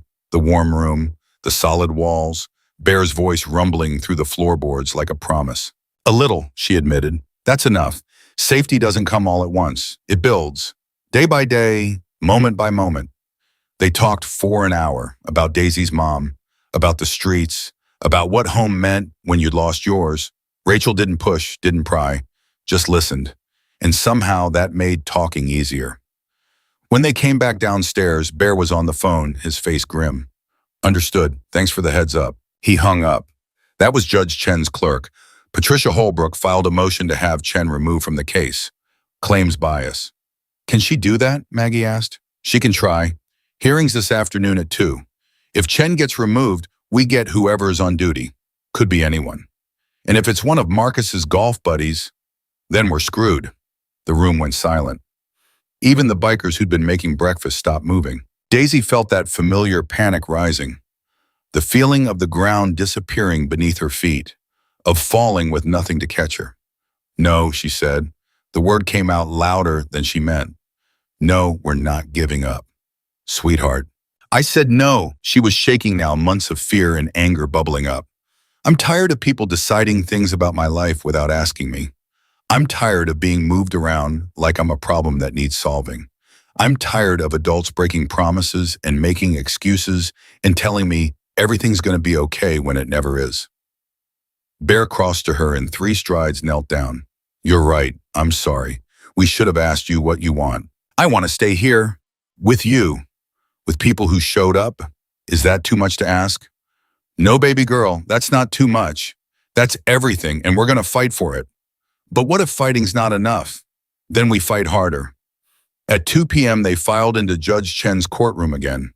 Patricia was there with a new lawyer, expensive suit, and shark eyes. Marcus Jennings sat in the back, radiating money and menace. Judge Chen looked tired. Ms. Holbrook, you're alleging I showed bias toward the defendant. Your Honor, you granted emergency guardianship without proper vetting. You circumvented standard procedures, and you have a personal relationship with one of his character witnesses. I know Ms. Chen professionally. We're not friends. We don't socialize. We served on a task force together 15 years ago. That's the extent of our relationship. Nevertheless, it creates an appearance of impropriety. Chen's eyes went cold. Counselor, I've been a judge for 23 years. My record is impeccable. If you're questioning my integrity, you better have something more substantial than 15-year-old professional overlap. The speed of your decision was appropriate given the circumstances. A child was injured. It was Christmas. Emergency guardianship exists precisely for situations like this. Are you suggesting I should have left her in a group home for the holiday? I'm suggesting your personal feelings about family clouded your judgment. My personal feelings about family inform my understanding of what children need. That's not bias, that's experience. Motion denied. We're moving forward Monday as scheduled. Patricia's lawyer stood. Your Honor, we'd like to submit new evidence. Evidence that speaks to Mr. Harrison's fitness as a guardian. What kind of evidence? Financial records showing significant cash deposits into his business account over the past 3 years. Deposits that don't correspond with legitimate customer transactions. The courtroom went silent. Bear's face showed nothing, but Daisy saw his hands clench. Are you accusing my client of money laundering? Maggie demanded. I'm presenting facts. The court can draw its own conclusions. Judge Chen looked at Bear. Mr. Harrison, you want to address this? Bear stood. Those deposits are from the club. When brothers need work done, bikes fix custom jobs, they pay cash. I deposit it. I report it on my taxes. Everything's legal and documented. Cash payments from a motorcycle club, Patricia's lawyer said. How convenient. No paper trail, no way to verify the source. Actually, Maggie pulled out a folder. We have receipts, work orders, customer signatures, tax returns showing every penny reported. My client runs a legitimate business. A business that caters primarily to members of a motorcycle club known for criminal activity. Object. Maggie's voice cut like glass. The Hells Angels is a legal organization. Unless you have evidence of criminal activity involving my client specifically, you're slandering an entire group of people. Judge Chen held up a hand. Enough, I'll review the financial records. If everything's properly documented and reported, this is a non-issue. Anything else? The lawyer smiled. Yes, Your Honor. We'd like to call a witness, someone who can speak to Mr. Harrison's character and his suitability for raising a young child. Who's found is Derek Jennings. The courtroom exploded. Bikers jumped to their feet shouting. Bear's face went purple. Daisy felt her stomach drop. Order. Judge Chen slammed her gavel. Order in this court. When the room finally quieted, she turned to the lawyer. You want to call the man who assaulted the child in question, the man facing criminal charges for that assault. We want to present his side of the story. He's been vilified in the press and by this group of bikers. He deserves a chance to defend himself. This isn't his trial, this is a custody hearing. Exactly. A hearing about whether Mr. Harrison should have custody of the only witness to Derek's alleged assault. There's a clear conflict of interest. Judge Chen looked like she wanted to throw something. I'll allow it, but counselor, you're on a short leash. This better be relevant. Derek walked in 5 minutes later, looking nothing like the drunk bully from the gas station. Clean-shaven, nice suit, remorseful expression that probably cost his father thousands to coach. He took the stand, swore to tell the truth. Daisy wanted to scream. Mr. Jennings, the lawyer began, tell us what happened Christmas Eve. I made a terrible mistake, Derek said, voice shaking with practiced emotion. I'd been drinking. I was angry about some personal issues. When I saw this old guy at the gas station, I wanted to prove something to my friends. Be tough, you know. So I started hassling him. And the little girl, she came out of nowhere. I was swinging the bat trying to scare them off, and she just appeared. I tried to stop, but it was too late. The bat hit her. It was an accident. The worst moment of my life. Lies. All lies. Daisy saw it in his eyes, heard it in the too smooth delivery. Have you tried to make amends? I wanted to apologize. Go to the hospital, tell her I was sorry. But these bikers, they surrounded the place. Threatened me, told me they'd kill me if I came near her again. I was terrified. Objection. Maggie was on her feet. He's lying. My client made no threats. He didn't have to, Derek interrupted. 600 bikers show up. You understand the message. They wanted her, wanted to use her as a witness against me. They've been intimidating everyone involved in this case. That's enough, Judge Chen said. Mr. Jennings, unless you have evidence of these threats, I suggest you stick to facts. I have evidence. Derek's lawyer produced more papers. Text messages from various Hells Angels members to Derek and his friends. Threatening messages. Promises of violence if Derek doesn't plead guilty. Maggie grabbed the papers, scanned them, her face going white. Your Honor, we need time to verify these. They're verified, the lawyer said. Phone records attached. These texts came from numbers registered to known Hells Angels members. The courtroom erupted again. This time, Judge Chen didn't try to stop it. She looked at the messages, looked at Bear, and Daisy saw doubt creep into her eyes. We'll reconvene Monday, Chen said quietly. I need time to review all this evidence. Mr. Harrison, I strongly suggest you ensure your club members refrain from any contact with the Jennings family. Understood. Yes, Your Honor. And Mr. Jennings, you stay away from this child. If I hear you've been anywhere near her, bail is revoked. Clear. Yes, ma'am. They filed out in silence. Outside, Crow grabbed Bear's arm. We didn't send those texts. I swear to God, none of us. I know, they're fake. Has to be. But how do we prove it? Bear looked at Tommy, bruised and scared in his grandmother's shadow. Looked at Daisy, small and shaking despite Maggie's hand on her shoulder. Looked at the bikers, his brothers all ready to fight, but not knowing how. I don't know, he admitted, but we've got 48 hours to figure it out. They drove home in silence. Daisy stared out the window, watching the world pass by, feeling like she was watching it happen to someone else. I'm sorry, she said finally. For what? For dragging you into this mess, for making everyone's life harder, for... Stop. Bear pulled over, turned to face her. You listen to me. You didn't drag anyone anywhere. Derek did this. His father did this. They're trying to make you feel guilty so you'll give up. So you'll say it's not worth the fight. But you are worth it. You hear me? You're worth every second of this. But what if we lose? Then we lose together and we figure out the next step together, but we don't quit. Promise, promise. Back at the house, the War Council reconvened. Laptops, out phones, buzzing people calling in favors. We need a tech expert, Maggie said. Someone who can prove those texts are fake. I know a guy, Crow said. Used to work for the NSA before he decided government work was boring. He can trace anything. Get him here, tonight. The expert arrived at midnight. Young guy, early 30s with energy drinks and attitude. Show me what you got, he said. They handed over copies of the text records. He pulled out equipment that looked like something from a spy movie, started typing. These numbers, he said after 20 minutes. They're spoofed. See this? The routing information doesn't match the carrier data. Someone used a burner app to make it look like these texts came from your guys' phones, but they didn't. Can you prove it? Bear asked. Can I prove it? I can prove it, trace it, and probably find out who did it. Give me 4 hours. He worked through the night. Daisy dozed on the couch, waking every time someone spoke too loud, checking to make sure Bear was still there. At 4 a.m., the tech guy shouted, "Got it!" Everyone crowded around his laptop. The texts were sent from a computer at Jennings Real Estate, Marcus's office. He was sloppy, didn't hide his IP properly. I can trace the login credentials to his assistant's email.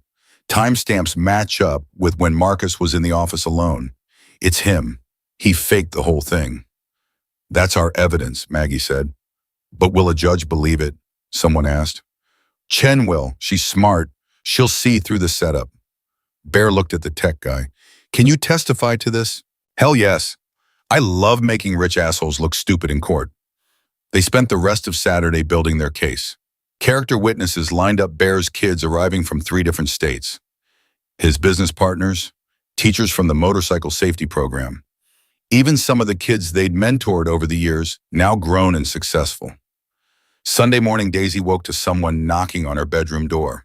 Come in, she called. 3 people entered. 2 men and a woman, all in their 30s, all with Bear's eyes. Hi, the woman said. I'm Sarah. This is my brother Mike and our brother James. We're Bear's kids. Daisy sat up. He called you. He called us, told us our baby sister needed us. Sarah sat on the bed. So we came. I'm not your sister. Not legally, not yet, but Dad doesn't do anything halfway. If he says, you're family, you're family. So here we are. Mike smiled. We brought reinforcements too. 6 grandkids between us, all under 10. They're downstairs demanding to meet the girl who saved Grandpa. I didn't save him. Yeah, you did, James said. Not from the bat, from himself. Dad's been half alive since Mom died, going through the motions. But this fighting for you, that's the most alive I've seen him in 5 years. They brought her downstairs. The house was chaos, little kids running around, dogs barking, breakfast cooking. It felt like a real family. The kind Daisy remembered from before everything fell apart. Bear's grandkids surrounded her immediately, asking questions, showing her toys, treating her like she'd always been there. This is crazy, she whispered to Bear. This is normal, or at least it used to be, before everyone got busy with their own lives. Maybe you're giving us an excuse to be a family again. That's a lot of pressure. You're 7. You don't get to carry pressure. That's our job. The doorbell rang. William's looking exhausted. We got a problem, he said. Marcus is filing an emergency injunction. He's claiming you're keeping Tommy and his grandmother against their will. Kidnapping charges. That's insane, Bear said. I know, but he filed it. Hearing's in 2 hours. It's Sunday, Mom. He got a judge to come in special. Judge Morrison. Derek's father's golf buddy. Yeah. The room went quiet. Then Sarah stepped forward. How much does Marcus hate losing? More than he loves winning. Why, because I'm a lawyer. Corporate law, usually. But I can handle a simple hearing. And I'm guessing Marcus doesn't know Dad has a daughter who passed the bar. Bear's face lit up. You'd do that? Are you kidding? I've been waiting for an excuse to use my degree for good instead of helping rich people avoid taxes. Let's go to destroy this guy. They rushed to the courthouse, arriving with minutes to spare. Marcus was already there, confident and smug. Judge Morrison looked bored, like he'd rather be anywhere else. This is ridiculous, Sarah said the moment proceedings started. My clients are here voluntarily. They can leave any time, but they choose to stay with my father because they're safer there than in their own home, because Derek Jennings and his father terrorized them. Alleged terrorism, Marcus's lawyer countered. Tommy's face tells the story. The medical records tell the story. The police report tells the story. Morrison barely looked at the evidence. I'm granting the injunction. Tommy Williams and his grandmother will return to their home immediately. Your Honor, my decision is final, and they walked out in defeat. Tommy looked terrified. We can't go back, he said. They'll kill us. You're not going back, Bear said. I'll figure something out. But what? What could they do against judges and money and power? That's when Crow's phone rang. He answered, listened, and his face went pale. Turn on the news, Channel 7, now. Someone found a phone, pulled up the news. The young reporter from the hospital filled the screen. This is Angela Martinez with a Channel 7 exclusive. We've obtained evidence that prominent businessman Marcus Jennings fabricated text messages in an attempt to frame members of the Hells Angels Motorcycle Club. Our source, a digital forensics expert, has traced these messages to Mr. Jennings' office computer.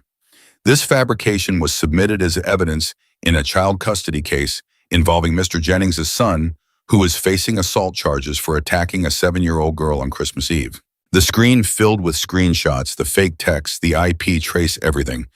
Additionally, we've learned that Judge Richard Morrison, who presided over a hearing this morning related to this case, has financial ties to Jennings real estate, including a personal loan of $150,000 that has not been publicly disclosed. These revelations raise serious questions about judicial corruption and witness intimidation. Marcus's face appeared on screen, caught by cameras outside the courthouse, looking furious. "These allegations are baseless," he shouted. "This is a smear campaign by a criminal organization. Mr. Jennings, can you explain why these texts originated from your office?" He had no answer, just pushed past the cameras and fled. Bear's phone rang. "Judge Chen." "Turn on your TV," she said. "Already watching." Morrison just recused himself. "The injunction is void, and I'm petitioning to have Marcus investigated for fraud and witness tampering." Tomorrow's hearing is still on, but the playing field just got a lot more level. "How did this happen?" Bear asked. "How did that reporter get the evidence?" "I might have had coffee with her this morning," Maggie said, smiling. "Might have mentioned we had information the public deserved to know." "You leaked it. I shared it. With someone who would use it properly. There's a difference." Daisy watched the news, watched Marcus's world crumble, and felt something she hadn't felt in a long time. Hope. But that hope shattered an hour later when Sarah's phone rang. She answered, listened, and the color drained from her face. "Dad, we need to talk, now." They gathered in Bear's office. Sarah closed the door. "That was my contact at Child Services. Patricia isn't giving up. She found something she's planning to use tomorrow." "What?" Bear asked. "Emma, your daughter who died. She's claiming you were negligent, that you missed warning signs of her illness because you were too busy with club activities. She's got medical records, statements from doctors suggesting earlier intervention might have saved her." Bear's face crumbled. Daisy had never seen him look so broken. "That's not true," he whispered. "We did everything the doctor said. It wasn't enough. It just wasn't enough." "I know, Dad, but she's going to use it to paint you as someone who puts the club before children, who can't be trusted to care for Daisy." The silence was suffocating. Daisy couldn't breathe, couldn't think. This was it, the thing that would break them. "No," she said. Everyone turned to look at her. "No," she repeated louder. "I'm not letting them do this. I'm not letting them use a dead little girl to hurt her father. I'm going to court tomorrow. I'm testifying, and I'm telling them the truth." "Daisy, you don't have to." "Yes, I do, because Bear showed up for me. Now I show up for him. That's what family does." Bear pulled her into a hug, and they both cried, surrounded by people who loved them, facing a battle they might still lose. But they'd face it together. And somehow that made all the difference. Monday morning came too fast and too slow at the same time. Daisy barely slept, running through what she'd say in court, imagining 1,000 ways it could go wrong. Bear was up before dawn, sitting at the kitchen table with cold coffee, staring at nothing. "You ready?" Maggie asked, finding them both there at 6 a.m. "No," Bear said, "but we're going anyway." By 7, the house was organized chaos. Bear's kids making breakfast. The bikers arriving in waves, filling the driveway and street. Tommy's grandmother praying in Spanish in the corner. Rachel going over testimony strategies with anyone who'd listen. "Remember," Rachel said to Daisy, "just tell the truth. Don't try to say what you think the judge wants to hear. Just truth. What if the truth isn't enough? Then we fight another day, but the truth is always enough to start with." The motorcycles rolled out at 8, a procession that stretched for blocks. Police had to stop traffic. People came out of their rare houses to watch. Someone had called the news crews, and they were waiting at the courthouse when the convoy arrived. Angela Martinez pushed through the crowd, microphone ready. "Mr. Harrison, how are you feeling about today's hearing?" Hopeful Bear said, helping Daisy out of the truck. "Justice has a way of winning eventually." "And Daisy, are you nervous about testifying?" Daisy looked up at the cameras at all the people watching. I'm scared, but being scared doesn't mean you don't do the hard thing. It just means it's hard. The reporter's eyes got wet.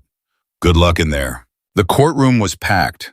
Judge Chen had to call for order before they even started. Marcus sat in the back, face tight with barely controlled rage. Derek sat beside him, that fake remorse still plastered on. Patricia had a new lawyer, older, more expensive looking. This is it, Sarah whispered to Bear. Whatever happens, we did our best. Our best better be enough. Judge Chen gavelled the room to silence. We're here for the emergency guardianship hearing regarding Daisy Miller.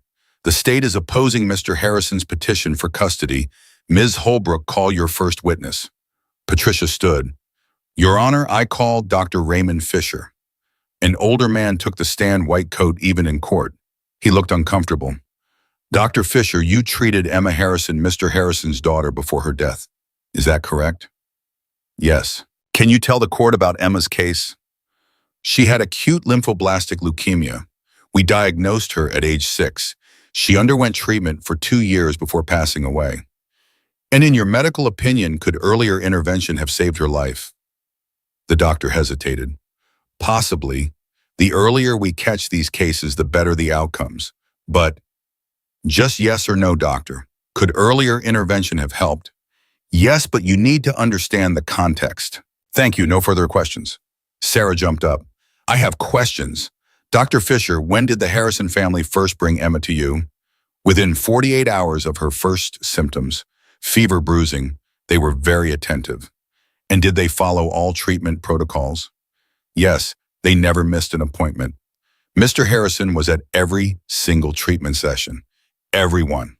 So when opposing counsel suggested negligence, that's inaccurate, completely inaccurate. The Harrisons did everything right. Sometimes cancer wins anyway. That's not negligence. That's tragedy. Patricia's lawyer tried to object, but Judge Chen waved him off. I'll allow it. Continue, Ms. Harrison. Dr. Fisher, how would you characterize Mr. Harrison as a father? He was one of the best I've seen.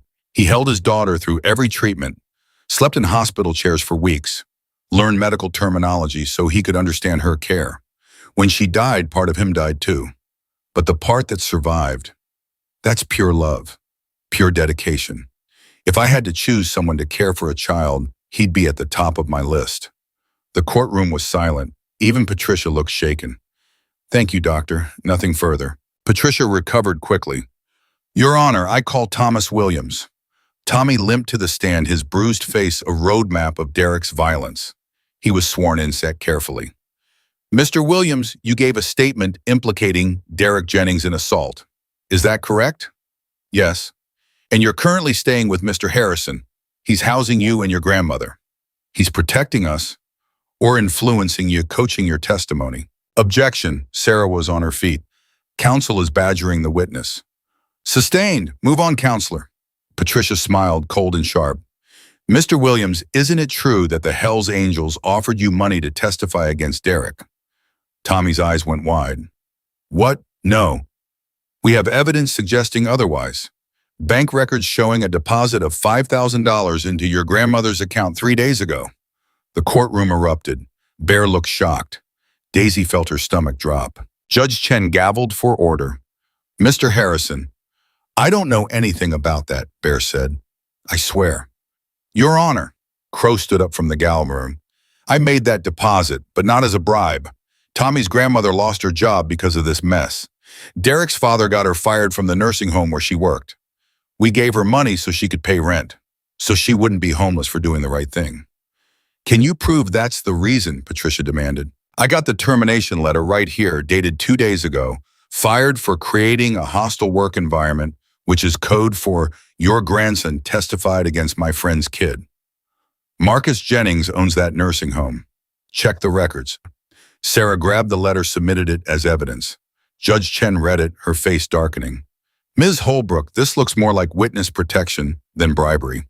Unless you have actual evidence of quid pro quo, I suggest you move on. Patricia's confidence cracked. No further questions. Sarah stood. Tommy, did anyone ask you to lie? No, ma'am. Bear told me to tell the truth no matter what. Said lying would only make it worse. And the money, did it change your testimony? No, I was going to testify anyway.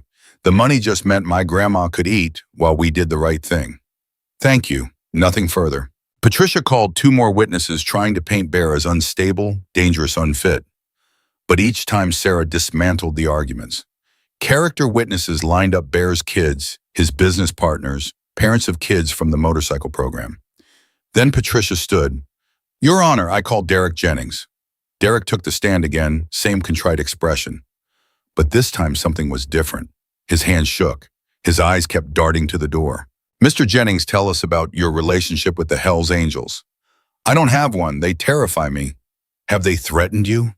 Every day, my father hired security because we're afraid for our lives. And yet Mr. Harrison wants custody of the only witness to your alleged assault. Doesn't that seem like a conflict of interest? Objection, Sarah called. This isn't Derek's trial. His opinions on custody are irrelevant. But before Judge Chen could rule, the courtroom doors burst open. Williams rushed in out of breath. Your Honor, I apologize for the interruption, but this can't wait. Deputy Williams, this better be important. We just arrested Marcus Jennings. Wire fraud, witness tampering, and conspiracy to commit perjury. Federal charges. The courtroom exploded. Marcus jumped to his feet, face purple. This is harassment. My lawyers will... Your lawyers are welcome to meet you at county lockup, Williams said. Let's go, Mr. Jennings. Derek, Marcus shouted as federal agents escorted him out. Tell them the truth. Derek sat frozen on the witness stand watching his father being dragged away. Judge Chen gavelled for silence. Mr. Jennings, do you wish to continue testifying? Derek looked at Patricia, at the empty seat where his father had been, at the courtroom full of people who knew he was lying. I want to change my statement, he said quietly. Excuse me. Everything I said, about it being an accident, about the bikers threatening me. It was all lies. My dad told me what to say, coached me, promised he'd make all this go away if I just stuck to the script. Patricia went white. Your Honor, I need a recess. No recess, Derek said louder now. I'm done lying. I went to that gas station looking for a fight. I brought the bat. I saw that old man and I wanted to hurt someone, prove I was tough. And when that little girl got in the way, I swung anyway, not by accident. I saw her and I swung because I was drunk and angry and stupid, and I didn't care. Daisy felt Bear's hand tighten on her shoulder, felt her own breath come in gasps. I deserve to go to jail, Derek continued. I deserve whatever punishment I get. But that kid, he pointed at Daisy. She's a hero, and that man, he pointed at Bear. He showed more restraint than I deserved. If you don't let him keep her, the system's more broken than I thought. Silence. Complete total silence. Then Patricia stood. Your Honor, in light of this testimony, the state withdraws its opposition to Mr. Harrison's petition for emergency guardianship. Judge Chen stared at her. You're withdrawing? Yes, Your Honor. It's clear we were operating on false information. The state has no objection to Mr. Harrison's custody. Well, Chen sat back. That's unexpected. Sarah stood. Your Honor, we'd like to move forward with permanent guardianship proceedings. I assume the state has no objection to that either. Patricia shook her head, looking defeated. Then here's my ruling, Judge Chen said. Emergency guardianship is extended indefinitely. We'll schedule a hearing for permanent guardianship in 30 days. That gives everyone time to complete home studies, background checks, and all the proper procedures. In the meantime, Daisy stays with Mr. Harrison. This court is adjourned. The gavel came down. For a moment, nobody moved. Then the courtroom erupted in cheers. Bikers hugging each other. Bear's kids crying, Maggie pumping her fist in the air. Bear knelt in front of Daisy. You're coming home. For real. For real. She threw her good arm around his neck and sobbed. Relief, joy, fear, everything she'd been holding back for months pouring out. Williams approached as they were leaving.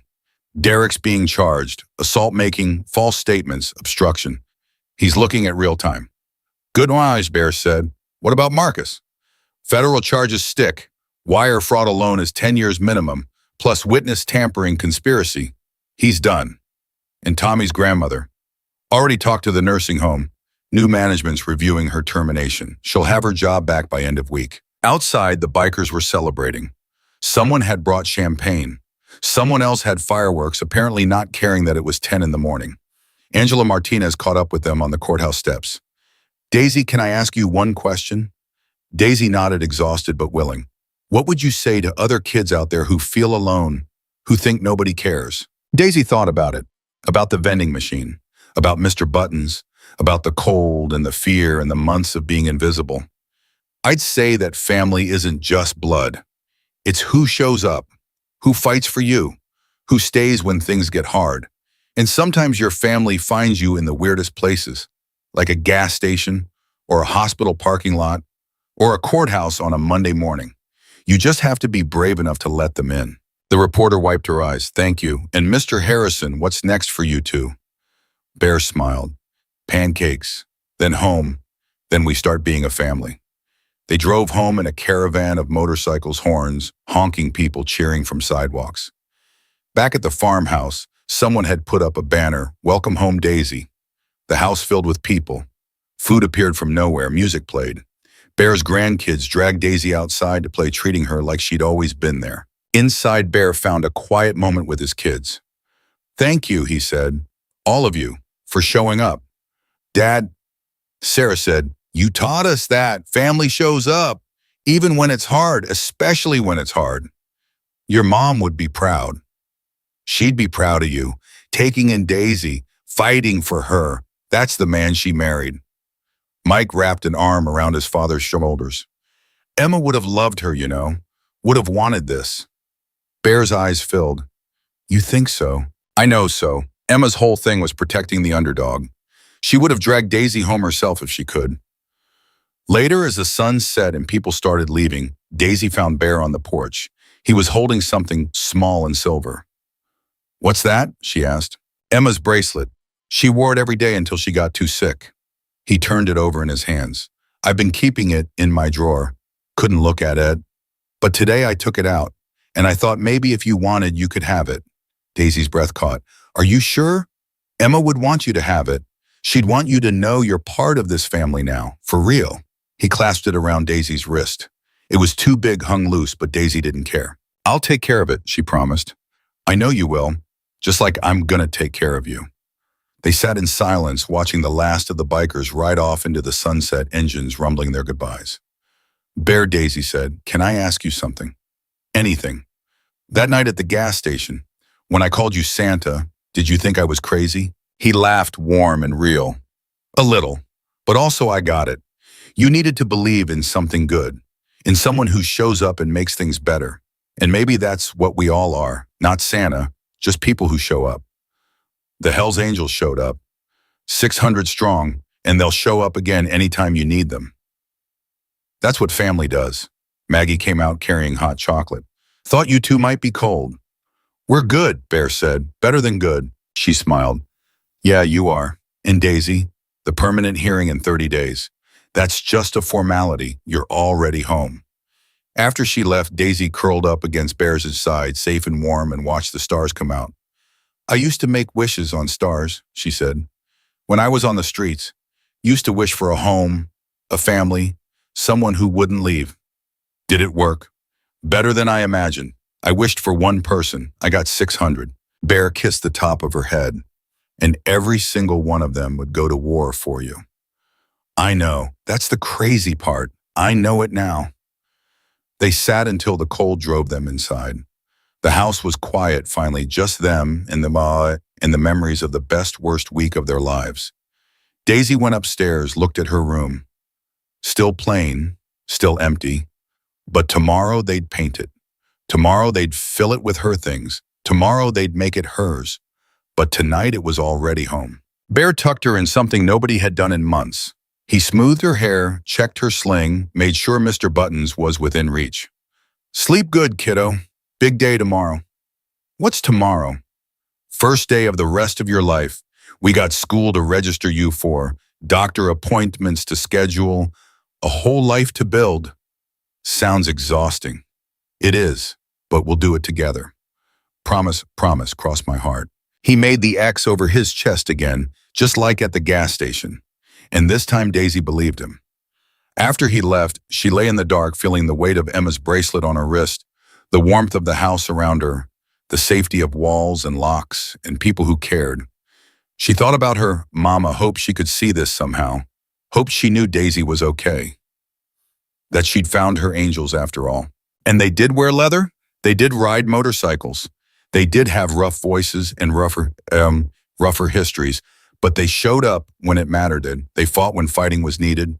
They loved without conditions or expectations. They were her family now, her home, her future. 3 months ago, Daisy Miller was invisible, hiding behind a vending machine waiting for Christmas to pass so she could keep surviving another day. Tonight, Daisy Harrison, because Bear had already started the paperwork to make it official, was tucked into a warm bed in a house full of love, surrounded by 600 guardian angels who'd promised to protect her for the rest of her life. And in a world that had taught her that promises were made to be broken, that good people finished last, that nobody cared about homeless kids on Christmas Eve, she'd learned the most important lesson of all. Heroes don't always wear capes. Family isn't always blood, and angels come in all forms, even the ones with motorcycles and leather cuts and hearts big enough to save a 7-year-old girl who just wanted someone to show up. They showed up, all of them, and they weren't leaving.